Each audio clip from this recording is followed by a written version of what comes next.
Hi guys, welcome back to the channel.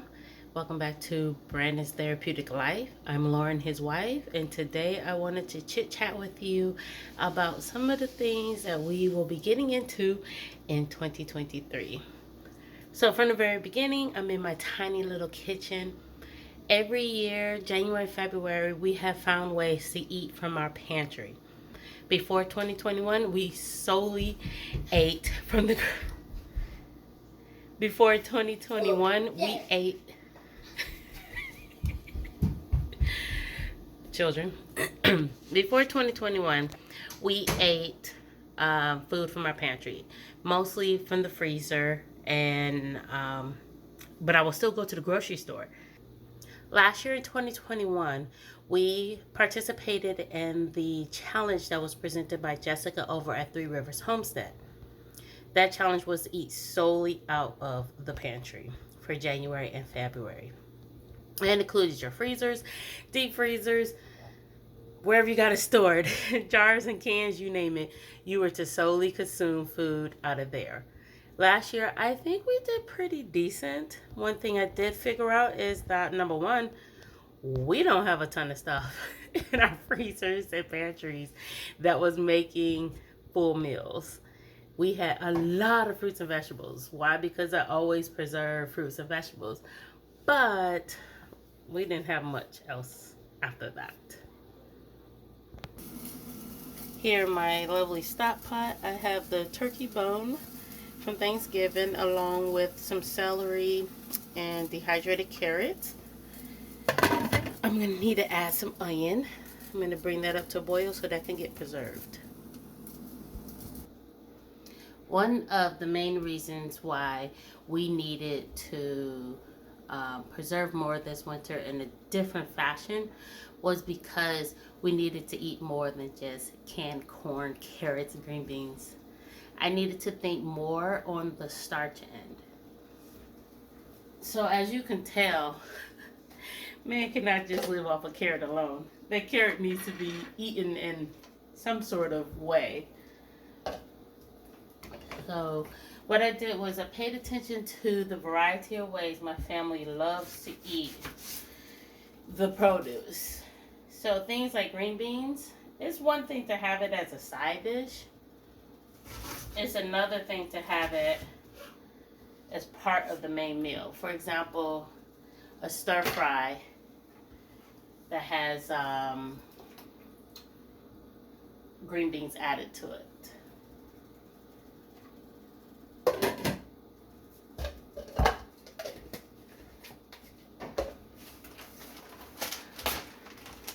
These are the collard greens from our garden. Come on, I'll show you what they look like up close.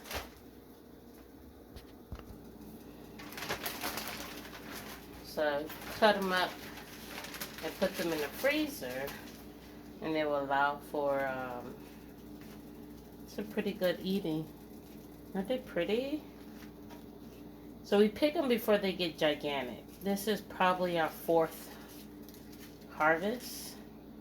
So I'm going to go ahead and cut some of the very thick stems out the middle because don't want to eat that.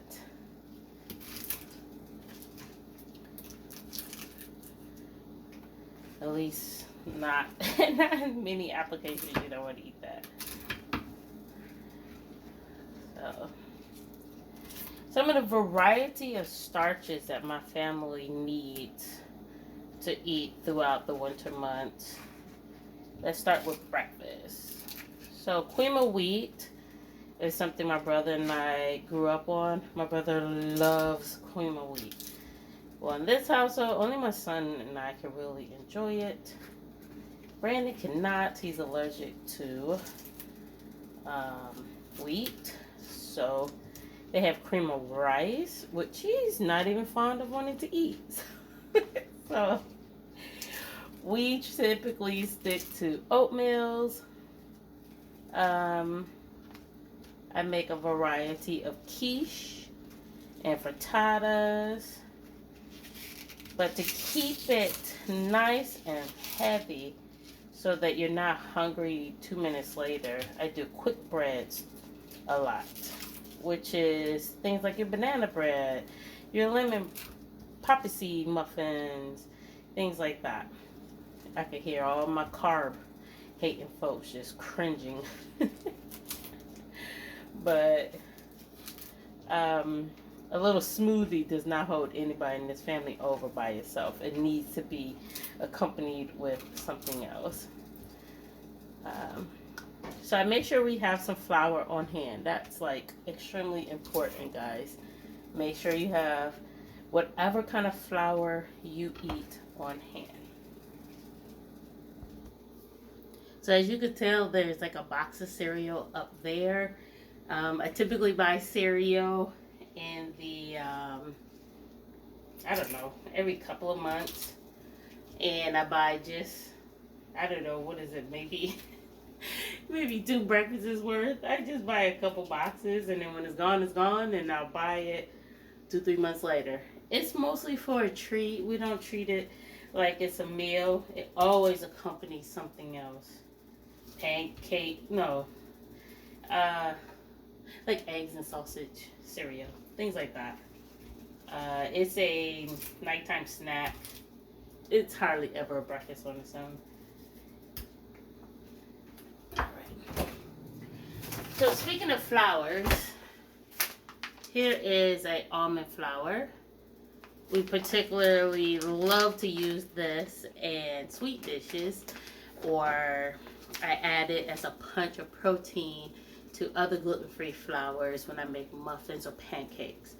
But I keep it in the freezer because almonds are ground nuts, and nuts need to be cold or frozen in order for it to be preserved for quite a while. But as a gluten-free family, not only do we keep this on stash, we also keep gluten-free flour. And I'll show you one of our main flours that we use to make pancakes, muffins, what else? You can even make pie crust out of it. Okay. So, this is the all-purpose gluten-free flour by King Arthur. I guess we like King Arthur around here. But we really enjoy this. It gives a couple recipes on the back of the box, which we love their biscuits. I don't have a waffle maker, but if we did, we'd probably love the waffles, but we definitely use it for pancakes. This has been our saving grace for the, goodness, we've been gluten-free in this household for going on 10 years. It'll be 10 years this coming spring of 2023. So quite a long time that we have been indulging in food like this. So we really enjoy this texture and this taste. I fed it to other people in our family who are not gluten-free. Didn't even explain it, and they ate it up. No complaints, no funny looking faces. So, especially the biscuits. They have really enjoyed the taste of the biscuits. So this year, I made sure that we have this stuff on hand and not need it during January and February. I use the fall time to really dive deep into what it takes to feed our whole entire family. And it's not just the vegetables, but also the starches. I'll show you a couple more that we enjoy.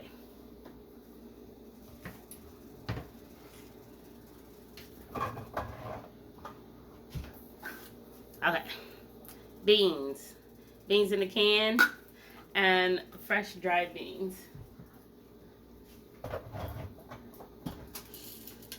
Like this. Not really fresh, they're dried, but you get the point.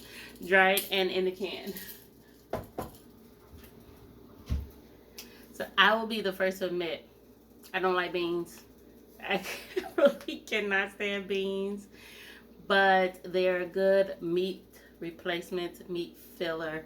If you're trying to make that meat stretch, you might want to consume more beans in meals. So you can add a little bit of mashed up black beans to your chili and have that ground beef stretch a little further, and still add in your kidney beans and such.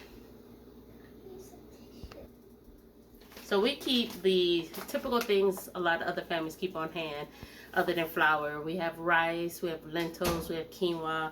We also keep a lot of corn grits or polenta on stash. This is a 5-pound bag. I think about half of the bag has already been preserved in the canister that we eat out of, and this is the other half. You can do quite a bit with this. One, and once you cook it up and you serve it to everybody, say like shrimp and grits, the leftover bits of this, pop it into a flat canister, such as a 8x8 loaf pan or a muffin pan, a round one. And when it solidifies and dries out, you can take that and fry it, and it turns into like a corn cake. It's pretty good if you put it with something that has a gravy, like chicken and gravy or beef and gravy. Yeah, so nothing goes to waste, but we surely enjoy polenta in this household who are gluten-free. Let's see what else. Mung beans, which I'm having a really hard time finding. I tried to keep mung beans on stash throughout the winter. And wild rice. Now we get wild rice from Minnesota, where we used to live, and we try to buy it from two particular tribes, Native American tribes that are there. We have always bought it from them for the last 8-9 years. So that I have to order. It's December already, so that needs to get ordered. But other than that, that's one of the downfalls we had last year, was we didn't have many starches to go with our fruits and vegetables. So one, did we can more this year? Yes, we did. And two, we are making sure that we have some starches on hand to make all the meals come to life.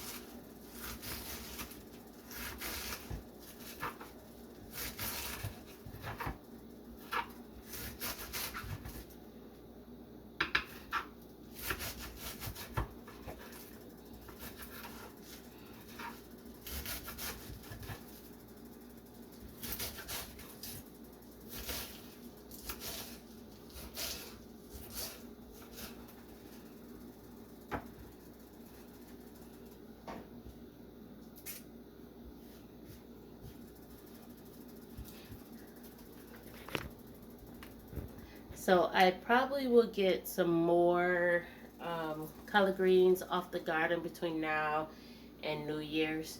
My mother takes a big clipping, and then a couple weeks later I come by and take a big clipping, and we try to share like that. So this pile is going to be added to a bag that I already started. This is a reusable gallon bag, so as you can tell, by half the gallon bag is already filled with our homegrown collard greens. So I'm going to get these collard greens blanched and dried off and placed into this bag. Another thing that we did not consider last year that we're taking into consideration this year is, what do you do when you don't spend money on groceries and toiletries for 2 months? That means you have saved that money. So we have a plan this year of what we're going to do with the money saved. Let's see. I have an idea. Let's see if Brandon shares the same idea. Let's go and see. He's actually working. Okay, so I found Brandon. He was working. We are trying to figure out what is the goal of doing the Pantry Challenge in January, February, the benefit of saving those 2 months. What is it that you want to do with it? Well, we thought about buying a bigger deep freezer. The other thing is we talked about vacation. Yes. So quite honestly, we haven't solidified what we're going to do with the money saved, but we do need some time together and some time away to regroup and regather. It's a big year. Yes. It's a huge year. It's a big birthday year. Oh yeah, it is. So what to do with the money, where to go.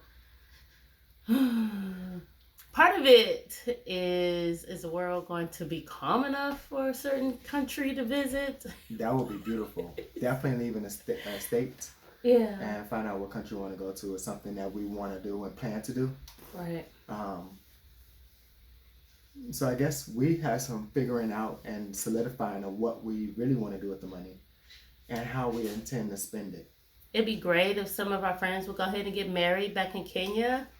That would be awesome. So we can go to Kenya. We don't know what they're waiting on.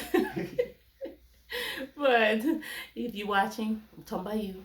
Yes, we've been doing friendly encouragement for quite a year, like 3-4 years. Please get married. Hurry up, get married. Selfishly, we want to go to Kenya. Yes, and what better reason to go for a wedding, right? 2 birds with 1 stone. But for 2023, we're really trying to figure out where do we want to go, where our hearts are tugging at. And we could not celebrate our 10-year anniversary in 2020. So, yeah, because of the pandemic. But so it's going to be all in one. Happy birthday. Happy anniversary. Happy anniversary. And we get to explore a new culture. Yep. And how other people live life, which is the beauty of traveling. We have some great friends that go to Germany every spring. Yes. So we won't be able to join them on this trip. No. Because I work through into the spring.